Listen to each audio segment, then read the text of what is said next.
Coco Mania has officially taken hold of the tennis world. It's a dream debut for the 15-year-old. Just last month, 15-year-old Coco Gauff became the youngest qualifier in history to make the main draw at Wimbledon and the youngest woman to win a Wimbledon match in nearly 30 years. She can't believe it. Acing her first match in a Grand Slam tournament, defeating five-time Wimbledon champ Venus Williams in the first round, making it all the way to the fourth round before being knocked out by the eventual champion. The glorious adventures of Coco Gauff at Wimbledon. Have you had time now to kind of reflect on what you accomplished? Not really. I feel like it's harder to kind of wrap my head around it because I just looked up to her for so long, and sometimes I'll tell my dad, like, I got to play Venus, can you believe it? So for me, it's crazy. The stands were full, people were cheering your name, everybody wanted a picture with you, wanted your autograph. What was that experience like for you? For me, it was crazy because growing up, I just thought about winning tournaments and playing Wimbledon, the Grand Slams, but I never thought about all that would come with it. So I guess I kind of didn't really prepare myself for it, I guess. And I'm still getting used to it, but to me, it's just, I mean, it's crazy how many people actually know my name. Back home in Delray Beach, Coco is preparing for the U.S. Open. Do you remember the first time you picked up a tennis racket? I do. I think I was, 6, and I was at home when we lived in Atlanta, and the earliest tennis memory I remember is just me hitting against the garage. I guess that's how it started. When did it all sink in that, hey, I'm pretty good at this? I always try to push myself. I know that I'm doing well, but I don't tell myself, oh, I'm pretty good, I think, because I think I can always improve. You don't enter a tournament unless you want to win it. Yeah. Is that it? Is that right? Yeah, because I won't step on the court unless I think I can win. I think it's just silly for me to go into a match thinking that I'm going to lose or thinking that I'm lucky to be here, because it took a lot of work to be here. Years of hard work and dedication, which in many ways is a true family affair. Yesterday she did it the first time.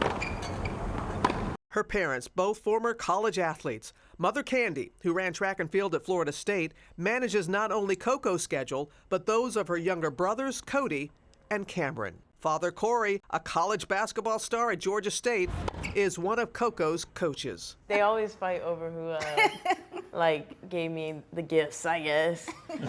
So, my dad says I got the height from him, my mom says I got the legs from her and the speed from her, but then he argues that the speed is from him. As former athletes, you look at the things that you could have did better if maybe you do it, so it gives you a chance when you have children to say, okay, these are some of the things I probably wouldn't have done, and so I'm gonna make sure you don't do those things. And I think that's why she's able to be successful, because we always tried to give her the very best that we can afford. If she decided not to play again, fine, we'd be satisfied that we did our very best to give her the best opportunity to be successful. What advice can you give to parents who have children that are participating in sports, whether it's at the level of Coco or Little League? My biggest thing with her is be grateful that you have the opportunity to play. My biggest advice to parents is be appreciative that you are able to cheer your child on to victory or in defeat, and be able to hug them if they lose. One of the biggest things with Coco is that you're going to act accordingly on the court. Make your country proud. You're representing people, and you're representing yourself more importantly. For Coco's proud grandparents, Eddie Odom Jr. and Yvonne, watching her rise has been a thrill and a joy. Has it been surreal for you all as well? Oh, I can't believe it. I was teasing Coco. I said, look, G-Ma can live off just the crumbs from your table. How does everybody chip in and help out in that regard? As far as I'm concerned, the mom and the dad have made some really good decisions, and I know that. So whatever they ask me to do, I'm willing to do it. And they really put the time in Coco so she can achieve a dream. What are your dreams?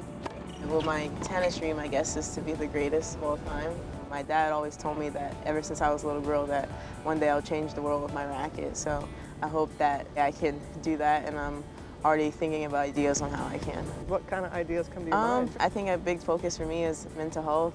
I think I want to push that more, I guess, especially now on social media. It's a little bit, I guess, toxic, I guess. So I think that, especially being young, that it's important that people kind of recognize it, that it's an issue.